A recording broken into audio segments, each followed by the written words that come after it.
previously.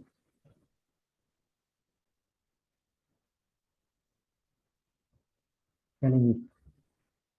So, Assalamualaikum and back again with yet another topic of English, right?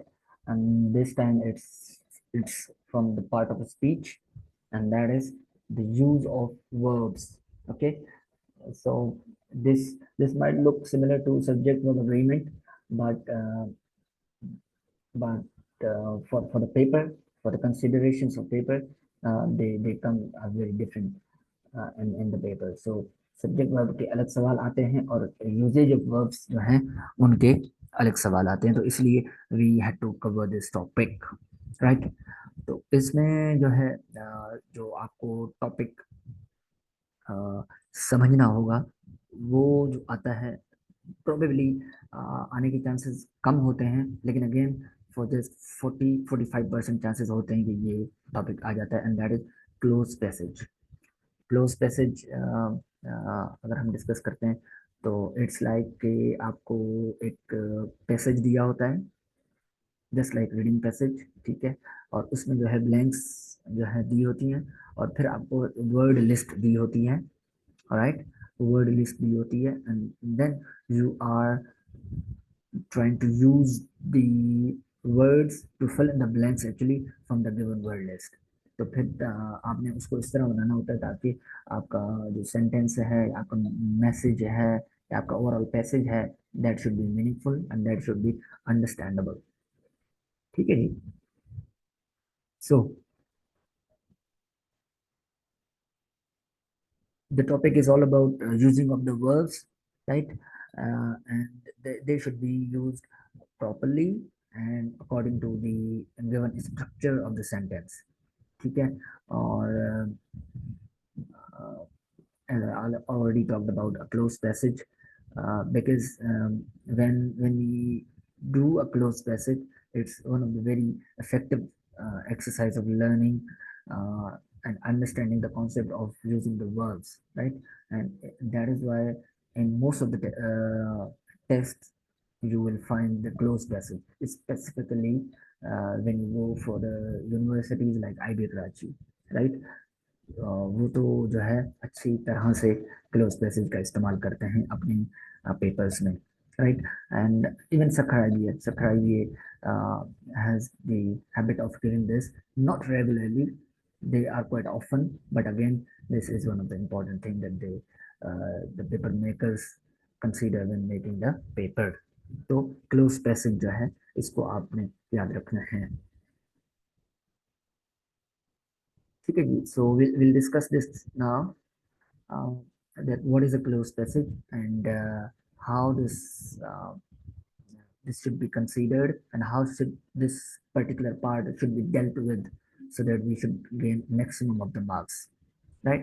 So again, like for the reading comprehension, this part of the paper is also a marks gaining part, like you can get easy and all the correct options and marks out of this, because आपको answers दिए होते हैं, आपको उसी list में से आपको जो है चूज करने होते हैं words, rather than from here and there, या आपकी जो अपनी प्रायर नॉलेज है उससे नहीं। आपको लिस्ट दी गई है, वहीं से आपने वर्ड्स चूज करने हैं, and then you use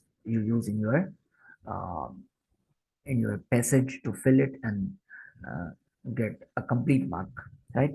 So a closed passage is a type of reading comprehension, ठीक है, जैसा मैंने आपको बताया था एक reading comprehension की तरह ही है, and it's an exercise where the reader is given a short piece of text with some words or phrases missing, ठीक है, कुछ words, कुछ verbs, कुछ nouns, कुछ phrases they are missing, वो आपको पिक अप करके लिखने होते हैं, so that you should complete the passage, ठीक है जी। The reader is then asked to fill in the missing words or phrases based on their understanding of the text and context provided। Context provided, this is very important, context provided कि उस particular passage में क्या बात की जा रही है, आपने उस चीज को मद्देनजर रखते हुए वो आपने वर्ब लगाने हैं या वर्ड्स लगाना है जो भी सुटेबल आपको लगे फ्रॉम द गिवन लिस्ट। ठीक है जी। तो ये जो कॉन्टेक्स्ट है ना, ये आपको बताएगा कि भाई अच्छा, यहाँ पे ये जो है ना वर्ड मोस्ट सुटेबल है, रादर देन आपको एक लग रहा होगा कि नहीं भाई इस लिस्ट में ये वर्ड शायद सुटेबल है, लेकिन जब आप उसको पढ़ेंगे बिल्कुल जो है कॉन्शियसली उसको आप अंडरस्टैंड करेंगे, तब आप जो है सही वर्ड्स इस्तेमाल कर सकते हैं। And this type of exercise is designed to test the reader's ability, okay, to understand and interpret written language as well as their vocabulary and grammatical errors or grammatical skills। ठीक है। तो जब ये test बनाए जाते हैं तो इसमें जो क्लोज पैसेज का मकसद होता है उसमें यही होता है कि आपका ग्रामेटिकल स्किल देखा जाए और आपकी कॉन्टेक्चुअल अंडरस्टैंडिंग देखी जाए कि किस तरह आप पैसेज को अंडरस्टैंड करते हैं और कितना लेवली और कितना वेगरसली आप जो है पैसेज को एनालाइज करते हैं और इंटरप्रेट करते हैं।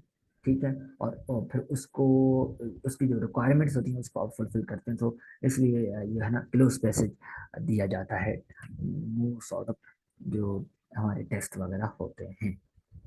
ठीक है जी।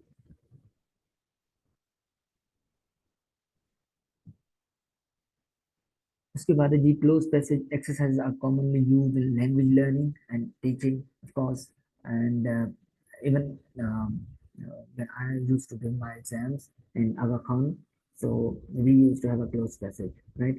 We used to have a closed passage of 20 marks। ठीक है। तो आप जब भी कॉम्पिटेटिव एग्जाम्स देंगे अपने फ्यूचर में किसी भी प्रोफेशनल लैंग्वेज कोर्स में या किसी भी एडमिशन्स के लिए, आप जो है ना अच्छे जो टेस्ट होते हैं उसमें आप जरूर देखेंगे कि उसमें क्लोज पैसेज आया होता है। ठीक है। तो तो जो है ना इसको आपने ये ऐसे समझो आपके बिल्कुल जो है कंफर्म्ड मार्क्स होते हैं close passage, comprehension passage, right. और इस तरह सब्जेक्ट वर्ब अग्रीमेंट। ठीक है। ये जो सॉरी, तो ये जो आपके मार्क्स होंगे ये आपके कंप्लीट एंड फुलफिल्ड होंगे और इसमें जो है ना क्लोज पैसेज का भी आ, अमल दखल है। तो क्लोज पैसेज भी आपको पूरे पूरे मार्क्स दिलवा सकता है। In a closed passage exercise, the reader may be given passage again with missing words, phrases or sentences and asked to complete by filling in the blanks। तो आपको blanks दी गई होंगी। We'll also do a practice now, right? So आप जब passage को understand करेंगे, grab करेंगे, तो फिर even हम and end of the day हम डिस्कस भी करेंगे कि यहाँ पे ये वर्ड किस तरह का सुटेबल है। बिकॉज जब आप लाइंस के through with in the lines पढ़ेंगे, ठीक है, तो फिर आपको कॉन्टेक्सचुअल मीनिंग का जो है आंसर ज़्यादा नजर आएगा। ठीक है। तो क्लोज पैसेज, रीडिंग पैसेज, ये आपकी विकेबलरी बिल्डिंग, ठीक है, लैंग्वेज अंडरस्टैंडिंग, ठीक है, लैंग्वेज इंटरप्रिटेशन, ये आपके बहुत हेल्पफुल होते हैं। ठीक है। और क्लोज पैसेज में ना मतलब कि ये डबल है। क्लोज पैसेज में आपका सब्जेक्ट वर्ब अग्रीमेंट भी चेक हो रहा है और आपका रीडिंग कॉम्प्रिहेंशन भी चेक हो रहा है। ठीक है। अल्टीमेटली क्योंकि जाहिर सी बात है जब ब्लैंक दी होती है तो उसमें आपने सुटेबल वर्ड या suitable verb, suitable noun, suitable phrase लगाना होता है। तो अगेन जब जाहिर सी बात है वो आपका लेट्स से आप वर्ब लगा रहे हो, वो आपका सब्जेक्ट से एग्री करेगा तभी आपका वैलिड होगा ना। ठीक है। तो इसलिए वो आपका वहां से चेक हो रहा होता है। ठीक है जी।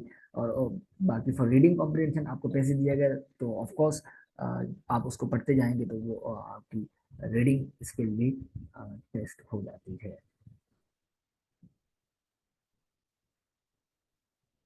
Now there is a tip, that is to successfully complete a cloze passage exercise the reader must carefully read the text. ठीक है जी। ये बहुत इंपॉर्टेंट है। ठीक है। जब तक आप उसको रीड नहीं करेंगे ना क्लियरली, आपको पता नहीं चलेगा कि भाई बात क्या हो रही है। Same goes for comprehension passage. ठीक है। कॉम्प्रीहेंशन में भी जो है कुछ चंद बच्चे जो है कंप्लेंट्स करते हैं कि जो है ना सर, ये हमारा ये वाला पार्ट जो है इसमें हमें मज़ा नहीं आता। ठीक है, तो उसमें बच्चा सिर्फ जो मेरा मुशाहिदा है वो यही है कि हम जो है lake of paying attention and lake of not reading it clearly, तो जिसकी वजह से हम उसमें मार खा जाते हैं। ठीक है, जब तक आप पैसेज को पढ़ेंगे, ठीक है, और जब तक आप उसको अंडरस्टैंड नहीं करेंगे, तब तक ये जो ना आपका मसला हल नहीं होगा। इसलिए मैंने आपको कहा था कि आप समरीज लिखें, समरीज। इस तरह मैंने आपको दो तीन दी भी थी। ठीक है, अ, तो उससे क्या होगा कि जब आप पढ़ेंगे ना, फिर जब आप उसको अपनी वर्डिंग में लिखेंगे, फिर आपको खुद ब खुद अंदाजा हो जाएगा कि अच्छा ये मुझे समझ में आया है, without missing any important detail. ये बहुत इंपॉर्टेंट है कि जो है ना, आपने उसको वर्ड काउंट में भी रखना है, और आपने कोई मेजर चीज भूलनी भी नहीं है, मिस भी नहीं करनी। तो जब आप उसकी समरी लिखेंगे ना, तो आपको पैसेज की ज्यादा क्लियर अंडरस्टैंडिंग होगी। तो पैसेज का अगेन राज्य बात है, जब हम पेपर जो हमारा आता है एग्जाम पेपर सकराई है या किसी भी यूनिवर्सिटी का, वो तो एमसीक्यू बेस्ड होता है। लेकिन फॉर प्रैक्टिस ये जो है ना summary writing is a very good practice, very very good practice to understand the passage.